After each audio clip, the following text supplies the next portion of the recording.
नमस्कार, QTV news में आपका स्वागत है। मैं स्तुति और आइए एक नजर डालते हैं शहर की प्रमुख सुर्खियों पर। शिवपुर थाना अंतर्गत पुश्तैनी जमीन पर कब्जे को लेकर दो पक्षों में हुई मारपीट और फायरिंग, 2 लोग हुए घायल।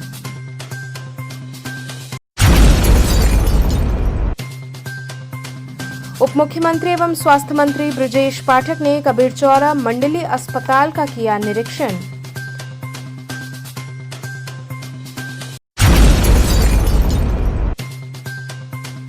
तीन दिवसीय रथ यात्रा मेला हुआ सकुशल संपन्न, देर रात तक दर्शन हेतु उमड़े श्रद्धालु।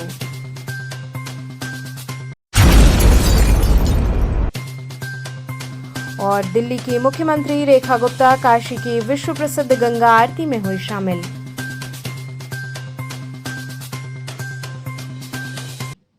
और अब खबरें विस्तार से। शिवपुर थाना अंतर्गत पुश्तैनी जमीन पर कब्जे को लेकर दो पक्षों में मारपीट और फायरिंग हुई, 2 लोग घायल हुए। शिवपुर थाना क्षेत्र के लोढ़ान इलाके में रविवार को विवादित पुश्तैनी जमीन पर कब्जे को लेकर दो पक्षों में जमकर मारपीट और फायरिंग हो गई। घटना में दोनों पक्षों से एक एक व्यक्ति घायल हो गए।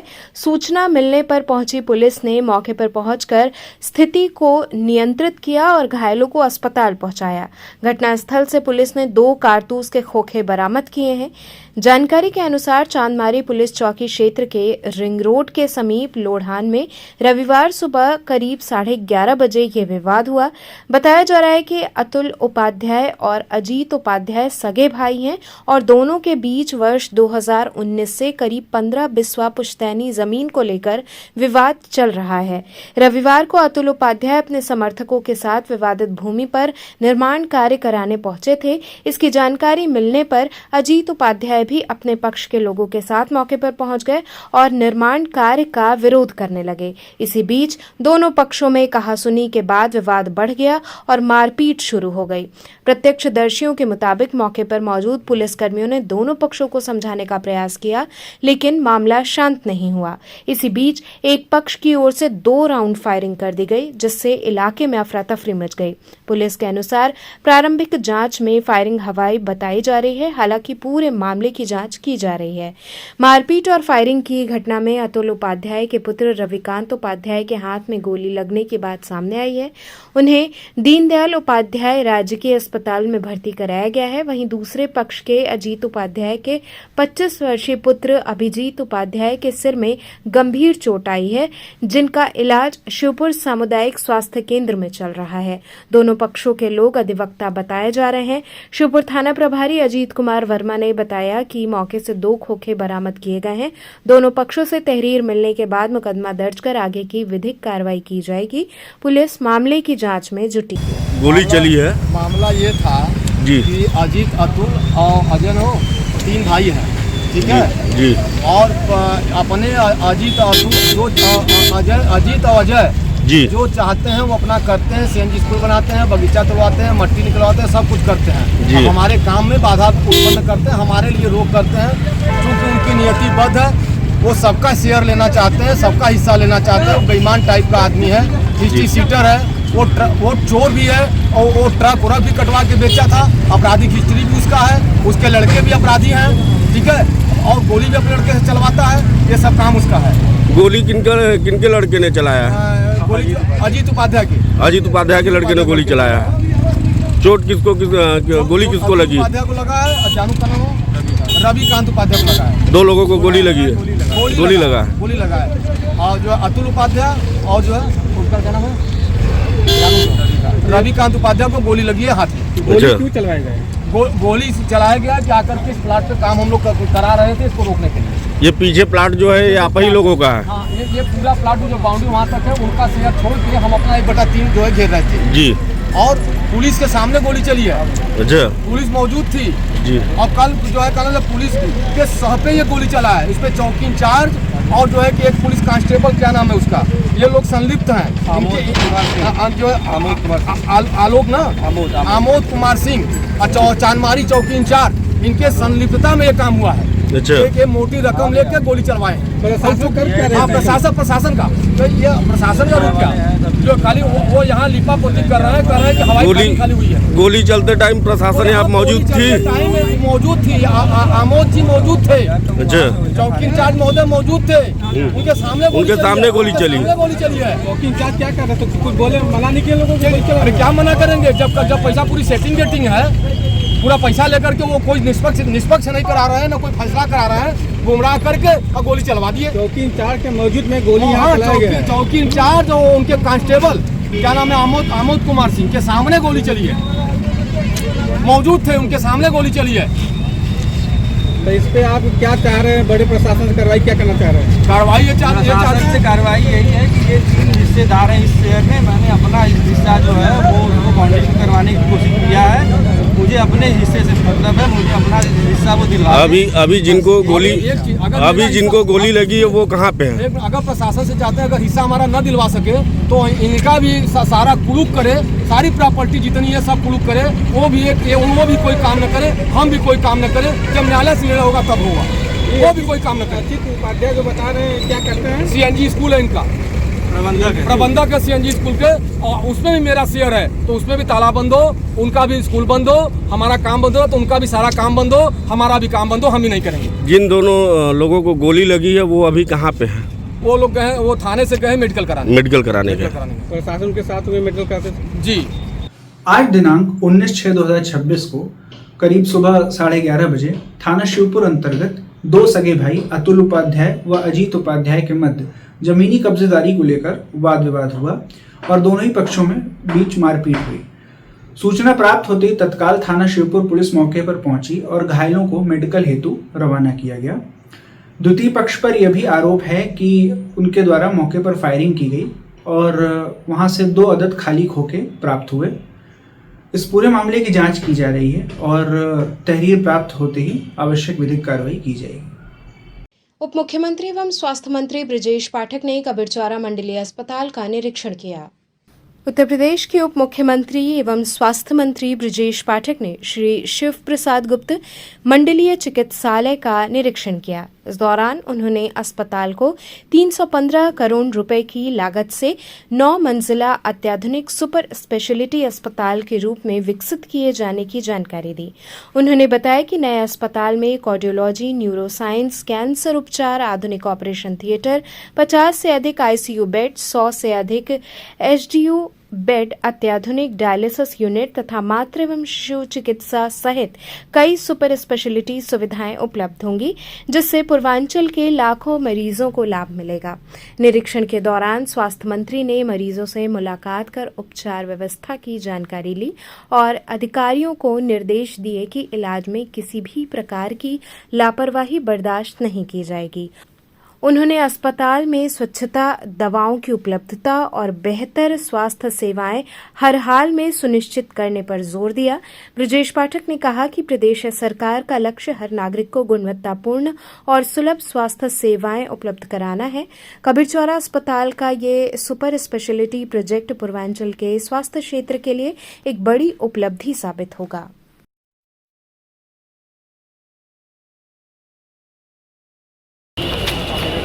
थोड़ा पीछे हट जाइए। क्या हुआ आपको? इलाज कराने के लिए आए? डॉक्टर साहब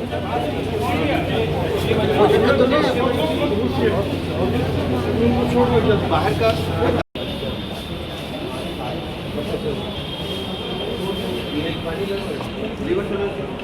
जी सर।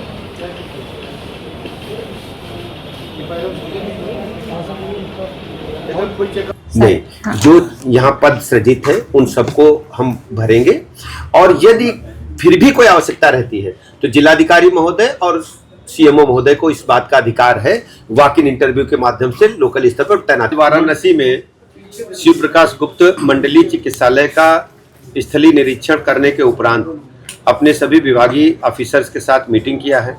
क्योंकि शिव प्रकाश गुप्त ये जो हॉस्पिटल है बहुत ही पुराना है, इसकी जगह पर नए अस्पताल को स्वीकृति शासन ने दी है। शीघ्र निर्माण कार्य शुरू हो और इस चलते हुए अस्पताल को पास में जो MCH विंग है वहाँ शिफ्ट किया जाएगा और मरीजों को कोई दिक्कत न हो उसको सुनिश्चित करेंगे हम लोग। जो सुविधाएं यहाँ हैं वो जारी रहेंगी और ये जो निर्माण होगा कार्यदायी संस्था विद इन टाइम लिमिट इसे काम पूरा करे, इसके निर्देश दिए गए हैं और इसके लिए 15 दिन में समीक्षा बैठक करके समय समय पर एडी महोदय और जो कार्यदायी संस्था उसके बीच में रिपोर्ट भेजेंगे जिससे तय समय सीमा में काम हो पाए। इसके अतिरिक्त जो रात्रिकालीन सेवाएं हैं, इमरजेंसी सेवाएं हैं, उसमें बताया गया आप लोगों द्वारा कि एक्सरे टेक्नीशियन या अन्य जो उपकरण चलाने वाले लोग हैं समय पर नहीं रहते हैं, लेकिन एडी महोदय ने बताया कि रहते हैं। इसकी जांच करके उनको सुनिश्चित किया जाएगा कि राउंड द क्लॉक कोई न कोई व्यक्ति सभी उपकरणों को चलाने के लिए यहाँ रहना चाहिए और जो भी आकस्मिक चिकित्सा है वो लगातार जारी रहे। मंत्री जी, सरकार के तरफ से प्रदत्त सारी सुविधाएं यहाँ पे उपलब्ध हैं, अभी आपने अपने निरीक्षण में देखा, लेकिन जो नया हॉस्पिटल बन रहा है इसमें क्या क्या सुविधाएं मिलेंगी? देखिए, मंडलीय चिकित्सालय की जो सुविधाएं हैं वो भी रहेंगी और अतिरिक्त भी सुविधाएं, आईसीयू बेड्स की संख्या बढ़ाएंगे और बेहतर उच्चीकृत सेवाएं करेंगे। एमआरआई, सीटी, डायलिसिस, अन्य सुविधाओं को भी बेहतर से बेहतर कराएंगे, क्योंकि ये बनारस का सबसे बड़ा अस्पताल है और अच्छा अस्पताल है और भी अच्छा होगा। आदरणीय प्रधानमंत्री नरेंद्र मोदी जी के मार्गदर्शन में उत्तर प्रदेश सरकार स्वास्थ्य महकमा जो भी आवश्यकताएं हैं वाराणसी की मरीजों के हित में सब कुछ पूरी करेगी। नए हॉस्पिटल के निर्माण में कितना खर्च कर रही सरकार? देखिए, नए अस्पताल के निर्माण में अभी बिल्डिंग का जो खर्च आया है, बिल्डिंग का खर्च अतिरिक्त है, उपकरण का अतिरिक्त है। पूरी तरह से हम बिल्डिंग और उपकरणों में अत्याधुनिक व्यवस्थाएं लाने जा रहे हैं, मॉडर्न टेक्नोलॉजी का उपयोग करेंगे। जो इस हॉस्पिटल में जो उसको लेकर क्या तैयारी है आप लोगों जी? कोरोना के कुछ केस पड़ रहे हैं उसको लेकर अभी हमारे पास ऐसी कोई सूचना नहीं मिली। अखबार एक मरीज की सूचना मिली थी, लेकिन वो ऐसा है कि वो अपने घर पर ही है, आइसोलेशन में है, लेकिन कोई फैलने की अभी जानकारी नहीं मिली है। सतर्कता के साथ हम जांच कर रहे हैं। मरीज को आइसोलेशन में अभी घर पर ही रखा गया है। यहाँ पे जो डॉक्टर्स हैं और जो विशेषज्ञ हैं सर बाहर के, इसकी जो स्वीकृति है 315.48 करोड़ रुपए खर्च होगा टोटल प्रोजेक्ट का। हाँ, अभी 315.48 करोड़ रुपए है। और इक्विपमेंट्स का अतिरिक्त है। उस समय जो भी रेट होगा उस हिसाब से हम बताएंगे। 3 दिवसीय रथ यात्रा मेला सकुशल संपन्न हुआ। देर रात तक दर्शन हेतु श्रद्धालु उमड़े। विश्व प्रसिद्ध 3 दिवसीय रथ यात्रा मेले का समापन शनिवार देर रात श्रद्धा और उल्लास के साथ संपन्न हुआ। भगवान जगन्नाथ, बड़े भाई बलभद्र और बहन सुभद्रा के अंतिम दर्शन के लिए पूरे दिन और देर रात तक श्रद्धालुओं की भारी भीड़ उमड़ती रही। कड़ी सुरक्षा व्यवस्था के बीच भक्तों ने प्रभु के दर्शन कर सुख समृद्धि एवं मंगलमय जीवन की कामना की। मेले के अंतिम दिन पूरा रथ यात्रा क्षेत्र आस्था और उत्सव के रंग में रंगा नजर आया। श्रद्धालुओं ने दर्शन पूजन के साथ बच्चों के लिए खिलौने, खान पान की वस्तुएं और अन्य सामान की जमकर खरीदारी की। पूरे क्षेत्र में मेले का उल्लास देखने को मिला। मेले को सकुशल संपन्न कराने के लिए पुलिस प्रशासन पूरी तरह मुस्तैद रहा। वरिष्ठ अधिकारी लगातार व्यवस्था का जायजा लेते रहे। वहीं खोया पाया केंद्र से लगातार घोषणाएं कर बिछड़े लोगों को उनके परिजनों से मिलाने का कार्य किया जाता रहा। विभिन्न सामाजिक संगठनों ने भी सेवा शिविर लगाकर श्रद्धालुओं की सहायता की। इस दौरान मेला प्रबंध समिति की ओर से सहायता शिविर से घोषणा कर केटीवी चैनल की विशेष सराहना की गई। समिति ने कहा कि केटीवी द्वारा भगवान जगन्नाथ के दिव्य दर्शन का प्रसारण किए जाने से लाखों श्रद्धालु भी घर बैठे प्रभु के दर्शन का पूर्ण लाभ प्राप्त कर सके। समिति ने इस धार्मिक सेवा के लिए केटीवी का आभार व्यक्त करते हुए इसकी मुक्त कंठ से प्रशंसा की। आस्था, सेवा, सुरक्षा और जन सहभागिता के संगम के साथ विश्व प्रसिद्ध 3 दिवसीय रथ यात्रा मेला शांतिपूर्ण एवं सफलतापूर्वक संपन्न हो गया।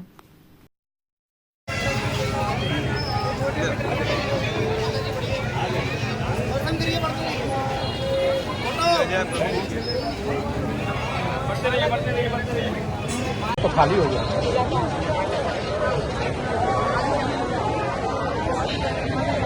शुभम दर्शन, जैसा कि दर्शनार्थियों को पता है कि 3 दिवसीय मेला ये रथ यात्रा चौराहा पर विगत कई वर्षों से लगातार लगता आ रहा है। आज इसका और आज इसका विराम का दिन है। आज ये मेला 3 दिवसीय विराम पर है। जो भी श्रद्धालु भक्तजन दर्शनार्थियों हो, अभी जगन्नाथ जी रथ पे सवार है। आप लोग जा करके अविलंब जगन्नाथ जी का दर्शन करके उनका आशीर्वाद प्राप्त कर सकते हैं। दिल्ली की मुख्यमंत्री रेखा गुप्ता काशी की विश्व प्रसिद्ध मां गंगा की आरती में शामिल हुईं। दिल्ली की मुख्यमंत्री रेखा गुप्ता दशाश्वमेध घाट पर गंगा सेवा निधि द्वारा आयोजित विश्व प्रसिद्ध मां गंगा की दैनिक आरती में परिवार के साथ शामिल हुईं। उन्होंने वैदिक रीति से मां गंगा का पूजन अर्चन किया और दिल्ली वासियों की सुख समृद्धि एवं कल्याण की कामना करते हुए मां गंगा से आशीर्वाद मांगा। इस दौरान उन्होंने गंगा तट पर दीप भी प्रज्वलित किया। करीब 45 मिनट तक दशाश्वमेध घाट पर रही मुख्यमंत्री रेखा गुप्ता मां गंगा की भव्य आरती को निहारते हुए मंत्रमुग्ध नजर आईं। आरती के दौरान वो कभी हाथ जोड़कर मां गंगा की आराधना करती तो कभी श्रद्धा भाव से तालियां बजाकर आरती में सहभागी बनती दिखीं। इस अवसर पर मुख्यमंत्री ने गंगा सेवा निधि की विजिटर बुक में अपने भाव भी व्यक्त किए। उन्होंने लिखा, आज मां गंगा की आरती में शामिल होकर मैं स्वयं को सौभाग्यशाली मान रही हूँ। मां गंगा के चरणों में श्रद्धा सुमन अर्पित करती हूँ, सबके भले की कामना करती हूँ तथा अपने राज्य के लिए भी सुख समृद्धि की प्रार्थना करती हूँ। मां गंगा मेरी प्रार्थना स्वीकार करें। गंगा सेवा निधि के अध्यक्ष सुशांत मिश्रा, कोषाध्यक्ष आशीष तिवारी, सचिव सुरजीत सिंह एवं सचिव हनुमान यादव ने मुख्यमंत्री रेखा गुप्ता का अंगवस्त्र, प्रसाद और स्मृति चिन्ह भेंट कर स्वागत एवं सम्मान किया।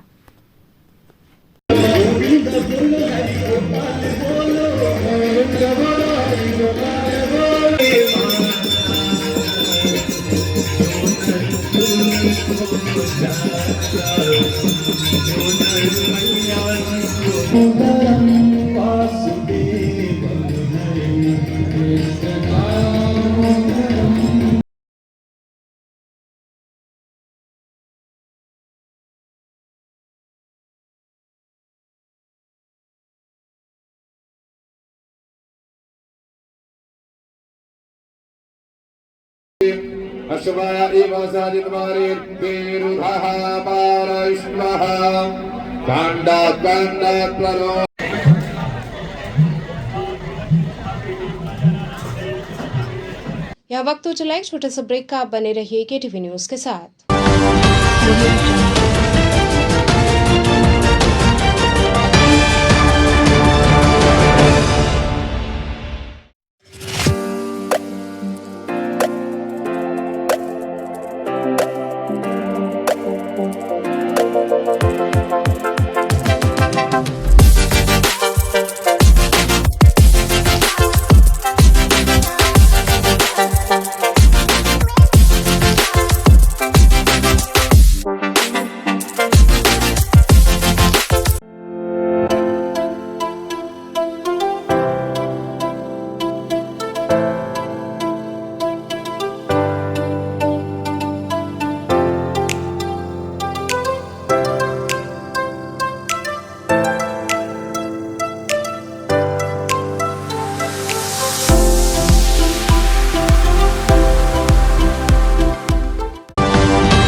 ब्रेक के बाद आपका स्वागत है।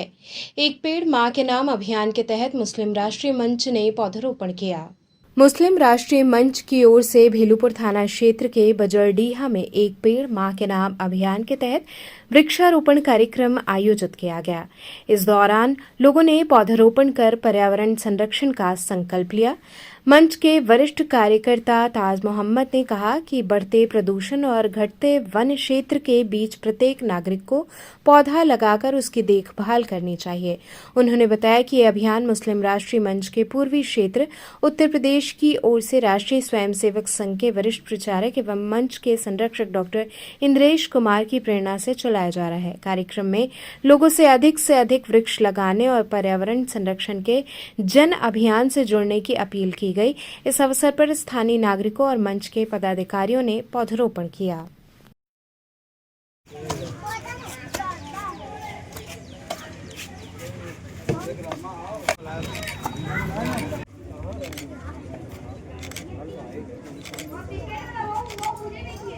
एक पेड़ माँ के नाम पे काम कर रहा है। माननीय इंदिरा जी के मार्गदर्शन में हम लोग पूरे भारत में पर्यावरण बचाने के लिए पेड़, इसमें जो पौधारोपण का कार्यक्रम चल रहा है पूरे भारत में चल रहा है मुस्लिम राष्ट्रीय मंच की तरफ से। हम लोग हर जिले में हमारे जितने भी पदाधिकारी हैं हर जिले में कम से कम 1000 1500 ऐसे पौधे लगा रहे हैं। कब्रिस्तान है, मदरसा है, मजार है, हर जगह मंदिर है, जहाँ भी जगह हमें मिल रहा है हम लोग वहाँ पे पौधारोपण कर रहे हैं। और उसको बचाने के लिए हम लोग जाली का भी व्यवस्था कर रहे हैं कि पौधे के अगल बगल जाली लगा दिया जाए ताकि पौधा नुकसान न हो। सरकार द्वारा अभियान चलाया जा रहा है, ठीक है, और पौधे जितने लग नहीं रहे उतने तो कट जा रहे हैं। ये आप सही कह रहे हैं, लेकिन मुस्लिम राष्ट्रीय मंच जाली का व्यवस्था कर लिया है और पौधा लगाने के बाद उसके इर्द गिर्द हम लोग जाली लगा देंगे ताकि वो पौधा नुकसान न हो। आज इस मुहिम में आप लोग के साथ कितने लोग शामिल हैं? कम से कम 75 से 80 लोग शामिल हैं, महिलाएं भी हैं, पुरुष भी हैं। और मुस्लिम राष्ट्रीय मंच को अगर कम शब्दों में जाना जाए तो और भी समाज के लिए क्या क्या कार्य करती है? मुस्लिम राष्ट्रीय मंच नशा मुक्ति पे काम कर रहा है, पर्यावरण पे काम कर रहा है, शिक्षा पे काम कर रहा है। मुस्लिम राष्ट्रीय मंच का नारा है तालीम, तहजीब, तरक्की। हम लोग हमारे कौम मुसलमान कौम बहुत कम पढ़ा लिखा है, उस पर हम लोग ज्यादा ध्यान दे रहे हैं। और हम लोग जब से इस पे काम करना चालू किए हैं अब क्षेत्र से बच्चे निकल रहे हैं, स्कूल जा रहे हैं और पढ़ भी रहे हैं। महानगर उद्योग व्यापार समिति का चुनाव निर्विरोध संपन्न हुआ। महानगर उद्योग व्यापार समिति का चुनाव मारवाड़ी युवक संघ लक्सा में शांतिपूर्ण और निर्विरोध संपन्न हुआ। चुनाव प्रक्रिया चुनाव अधिकारी घनश्याम जायसवाल, उदयराज सिंह एवं संरक्षक आर.के. चौधरी की देखरेख में संपन्न हुई। सर्वसम्मति से हुए चुनाव में अशोक जायसवाल को अध्यक्ष और रजनीश कन्नौजिया को महामंत्री चुना गया। इसके अलावा उपाध्यक्ष सहित अन्य पदों पर भी निर्विरोध पदाधिकारियों का चयन किया गया। कार्यक्रम में शहर के विभिन्न व्यापारिक संगठनों के पदाधिकारियों और व्यापारियों ने भाग लिया। इस दौरान पूर्व कार्यकारिणी के पदाधिकारियों को उनके योगदान के लिए अंगवस्त्र एवं स्मृति चिन्ह देकर सम्मानित किया गया। वहीं नवनिर्वाचित पदाधिकारियों का फूल मालाओं और अंगवस्त्र पहनाकर भव्य स्वागत किया गया। नवनिर्वाचित अध्यक्ष अशोक जायसवाल और महामंत्री रजनीश कन्नौजिया ने सभी व्यापारियों का आभार व्यक्त करते हुए कहा कि वे संगठन को और मजबूत बनाने तथा व्यापारियों के हितों की रक्षा के लिए पूरी निष्ठा से कार्य करेंगे। कार्यक्रम के दौरान व्यापारियों ने संगठन की एकजुटता और व्यापारिक हितों को सर्वोच्च प्राथमिकता देने का संकल्प भी लिया। शहर का सबसे मजबूत एवं सशक्त व्यापार मंडल जो महानगर उद्योग व्यापार समिति है के इस चुनाव में हमारे संरक्षक द्वय आदरणीय श्री नारायण केपका जी, श्री आर.के. चौधरी जी, हमारे चुनाव अधिकारी श्री घनश्याम जायसवाल जी, श्री जुवार सिंह जी के निर्देशन में आज चुनाव का संपन्न कराया गया। जो सबसे बड़ी प्रमुख बात रही कि इतने बड़े संगठन में सारे चुनाव निर्विरोध हुए, किसी भी पद पे कोई प्रत्याशी अतिरिक्त नहीं आया। बहुत शांति, बहुत ही मतलब जिसकी जितनी प्रशंसा की जाए हमारे व्यापार मंडल के साथियों की कि जिन्होंने इसमें अपना बहुत योगदान दिया। आज मुझे अध्यक्ष का दायित्व दिया गया।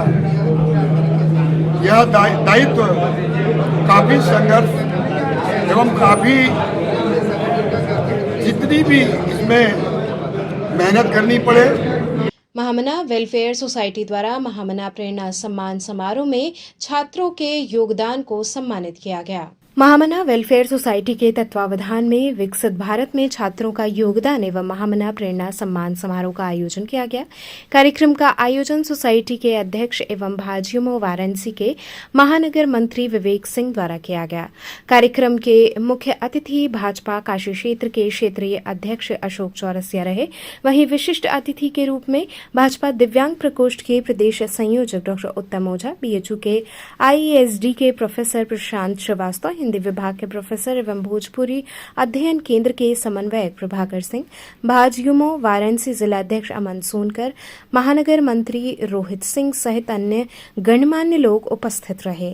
कार्यक्रम में विकसित भारत के निर्माण में छात्रों की भूमिका और उनके योगदान पर चर्चा की गई। इस अवसर पर उत्कृष्ट कार्य करने वाले छात्रों एवं सहयोगियों को महामना प्रेरणा सम्मान से सम्मानित किया गया। कार्यक्रम का संचालन डॉक्टर सम्मी सिंह ने किया।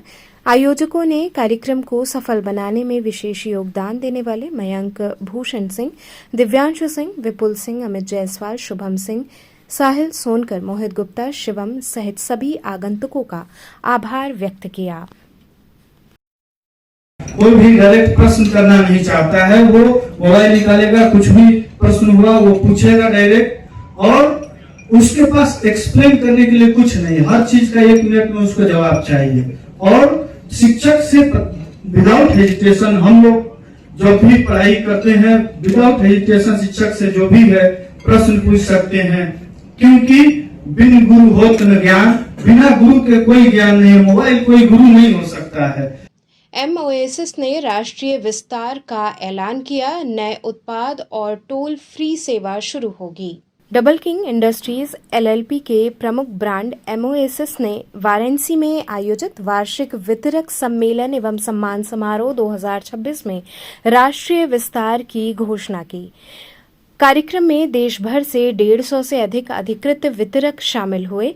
कंपनी के CMD संजय सिन्हा ने बताया कि वर्ष 1989 में वाराणसी से शुरू हुई कंपनी आज 350 से अधिक वितरकों और 10 लाख से अधिक ग्राहकों का नेटवर्क बना चुकी है। उन्होंने अखिल भारतीय टोल फ्री ग्राहक सेवा शुरू करने तथा विभिन्न राज्यों में सेवा केंद्रों के विस्तार की घोषणा की। कंपनी ने आगामी सीजन में कई नए एयर कूलर मॉडल लॉन्च करने की भी जानकारी दी। वहीं वर्ष 2025-26 में उत्कृष्ट प्रदर्शन करने वाले वितरकों को LED TV, AC, mobile phone, Honda Activa और रॉयल इनफील्ड मोटरसाइकिल देकर सम्मानित किया गया। कंपनी ने गुणवत्ता, उचित मूल्य और बेहतर ग्राहक सेवा के प्रति अपनी प्रतिबद्धता दोहराई। हम काशी नगरी में हर साल एक डीलर मीट्स कराते हैं, जो कि इस साल फिर पुनः एक बार फिर किए हैं, और आज हमने डिक्लेयर किया है कि हम आज से अपने डीलर बंधुओं को और उनके कस्टमर को होम सर्विस देंगे, जो कि 1 हफ्ते बाद टोल फ्री नंबर हो जाएगा। घर घर में हम सेवा खुद स्वयं अपने द्वारा कराएंगे। तो चलते चलते पुनः एक नजर डालते हैं शहर की प्रमुख सुर्खियों पर। श्योपुर थाना अंतर्गत पुश्तैनी जमीन पर कब्जे को लेकर 2 पक्षों में हुई मारपीट और फायरिंग, 2 लोग हुए घायल।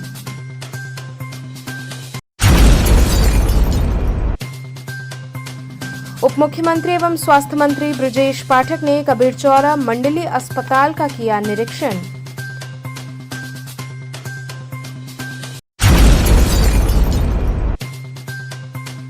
तीन दिवसीय रथ यात्रा मेला हुआ सकुशल संपन्न, देर रात तक दर्शन हेतु उमड़े श्रद्धालु।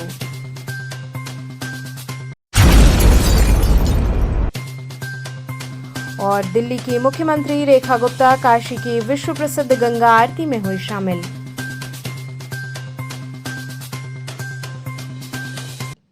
तो थे आज के समाचार, कल फिर होगी मुलाकात, तब तक के लिए नमस्कार।